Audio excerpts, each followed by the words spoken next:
আসেন জামাত ইসলাম যে কতটুকু খারাপ তার প্রমাণ দেখি। আমার মনে হয় যে বাংলাদেশের মাঝে যদি কোনো দল বা সংগঠন খারাপ থেকে থাকে সেটা হচ্ছে জামায়াত ইসলামী এবং জামায়াত ইসলামী ছাত্র সংগঠন ছাত্র শিবির। এরা বহুত খারাপ। আমাদের রুমে আমরা 6 জন আছি, সেখানে শুধু একজন জামায়াতের লোক আছে।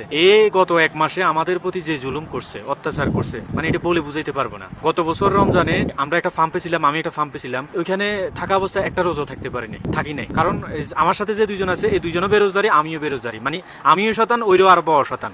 আর এবার আমরা এখানে 6 জন আছি, 6 জনের মাঝে একজন জামায়াতের লোক। এই লোকে আমাদেরকে একটা রোজা ভাঙতে দেয় নাই, এক তো নামাজও কাজা করতে দেয় নাই, এরকম অত্যাচার করছে। মানে ভালো ভালো বুদ্ধি দিয়ে কি খারাপ লোক।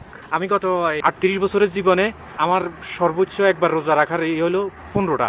এবার আল্লাহ দিলে আলহামদুলিল্লাহ 30টা রোজা আছি। পুরা কেটে রচ্ছে ওই জামায়াতের হারামি লোকটার কারণে, ওই হারামজাদা লোকটার সাবের কারণে 30টা রোজা আছে। দেখছেন, সে নিজে তো ভালো, আবার আরেকজন রে ভালো বানাইতেছে। কতটুকু খারাপ লোক।